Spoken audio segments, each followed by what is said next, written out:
Hello. It's a gift to be able to tell you about something that matters to me a whole lot. I want to tell you about a form of learning and teaching that's happening in the United States today that I think is very important. It connects involvement in communities with teaching and learning, and I want to share my perspectives as a practitioner with my experiences in doing this in colleges today. Why is it important? Well, everywhere we turn are problems that cause humans to suffer and to die. It is not random and episodic. The causes are entrenched and systemic, and so they are huge. They are the intractable issues of our human condition. And so I think it is a very good thing when I find that faculty, staff, and students all across the United States are involved in significant numbers with responding to their problems, these problems, by being involved in communities and linking that involvement in response to problems with teaching and learning. I think that is a very good thing. But even as I say it's a very good thing, I'm extremely nervous and almost embarrassed that I've said that. And I want to tell you why. Two reasons. First of all, I am a recovering angry critic. I am most comfortable when I am saying what's wrong, poke at holes, and point out the gaps. It makes me feel strong and certain. But when I say that something is good, it feels vulnerable. I feel vulnerable. I feel like I'm making a commitment bigger than I'm capable of making. And so it makes me nervous to say there's something good in American higher education. I just felt big flutter in my belly. The second reason is I think it's hard to name what is good about it. I think the organizational maturity that supports this form of teaching and learning that I want to tell you about far outpaces our ability to recognize, to identify, and to name what is good about it.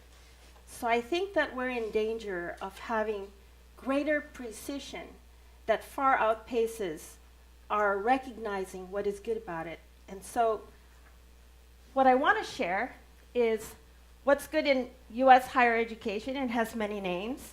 Sometimes it's called community-based learning. Sometimes we call it community engagement. But I'll use a term that has great recognition. I think the scholarship now has been able to name it, and it's connected to these two, and it's called service learning. How it's connected, loosely connected, great debate about it. So instead of trying to define it, which as we know in the academy, we're all going to jump all over, not that definition, yes, this definition, I'm just going to share with you a quote that I think speaks to the ethos of it, or the attitude about it, rather than to a very precise definition, which is service combined with learning adds value to each and transforms both. I think it's an aspirational statement. It's really a vision about what we would like to be able to do in creating value in community through our involvement with stuff outside of our campuses and outside of the traditional conventional expectations about what counts as learning and what counts as good teaching.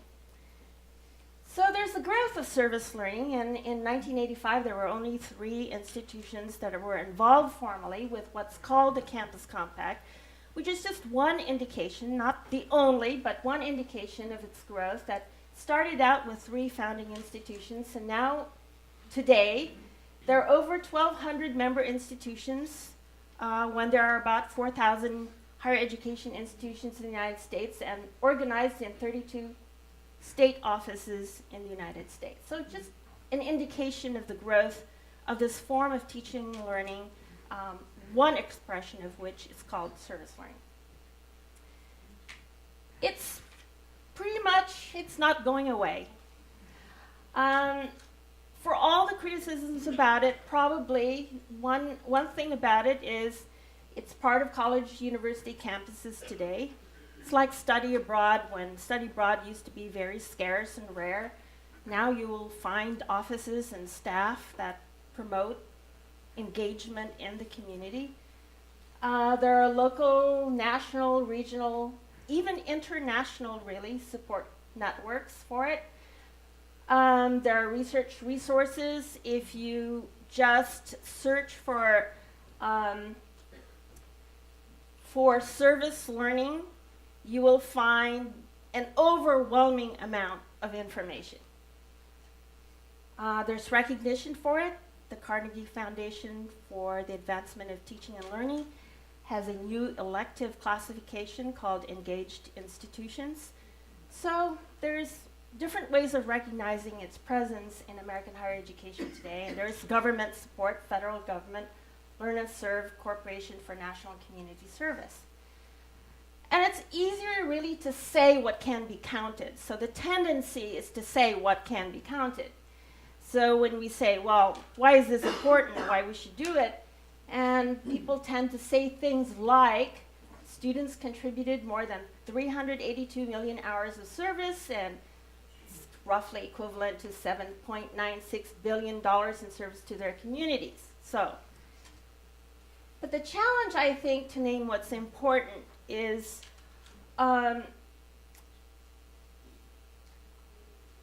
in order for something to grow deeply and for it to be worth expanding, it strikes me that before we start counting with greater precision what we think is important, we need to pay closer attention to really identify what is so unique about this form of teaching and learning that is worth exploring even as the phenomenon eludes us.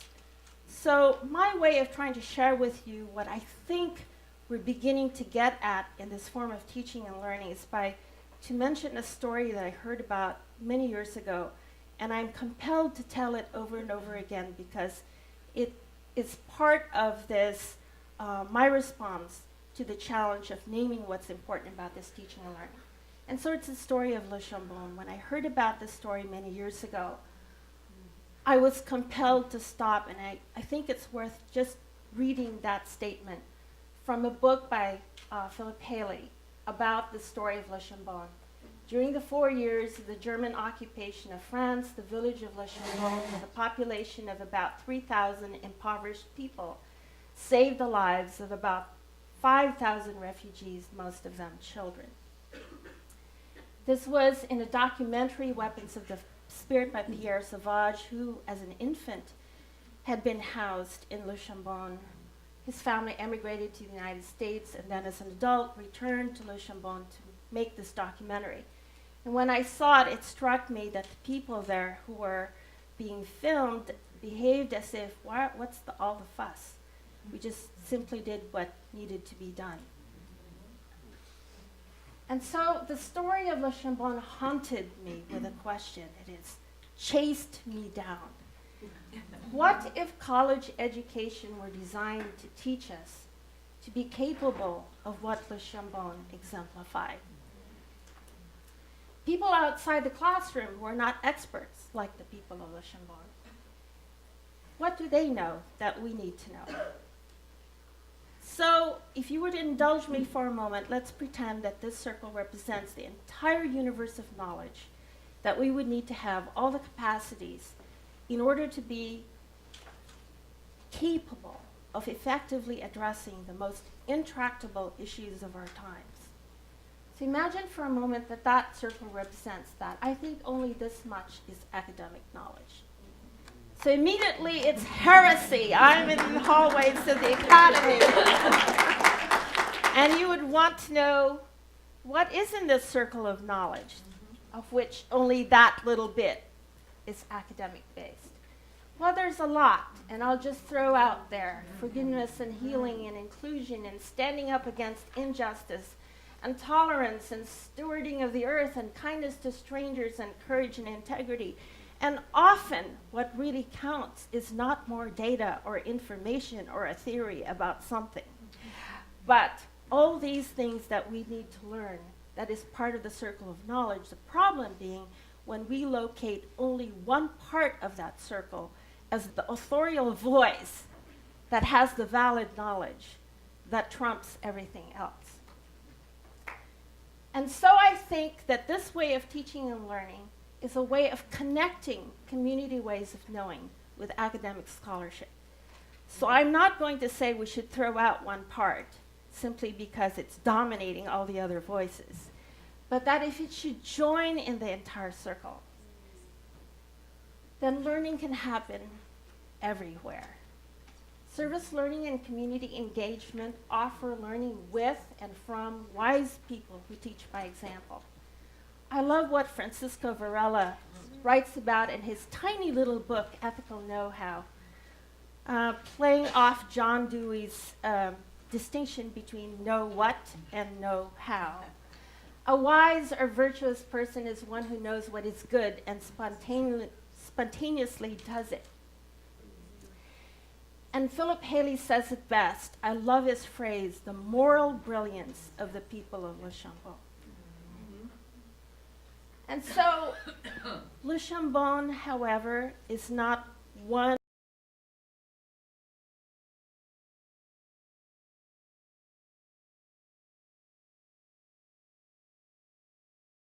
community who have that moral brilliance and who has that ability to identify other people in communities who are groups of people or individuals who are able to exemplify and embody that moral brilliance. So for a very long time, I've known Luis Alamayo, who's a poet and educator, community organizer, who with beautiful, poetic, spoken word speaks truths that are embodiments of this moral brilliance. And there are many more people like him.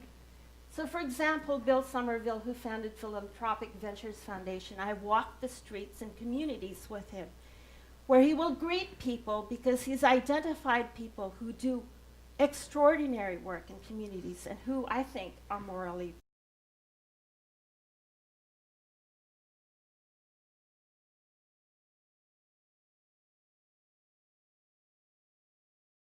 who Bill Somerville would always say, you find these people and you fund them and they are our partners. And people like Julia Dinsmore for 20-some years has been a partner with a community-based learning group, a higher education consortium for urban affairs in St. Paul, who's taught many, many hundreds of students by now with Dr. Phil Sandro, whose name, My Name Is Not Those People, went viral to the extent that Danny Glover performed it. And if you look in YouTube, you will hear Danny Glover performing her poem, My Name Is Not Those People. And now she's found her voice and written a book, My Name Is Child of God, Not Those People. And I think she and many people in the community have been sending this message, that involvement in communities is not only about serving those people, but learning to become part of the whole circle of knowledge. And so decentering rejects the assumption that expert knowledge resides only in one place, that respect for diverse ways of knowing is a kind of a democratic epistemology, that a democracy of ways of knowing, that we can have like the throat singers singing several tones at the same time. And it's a new ethos, an attitude change in colleges and universities, I think is a very good thing. That is an expression of this form of teaching and learning.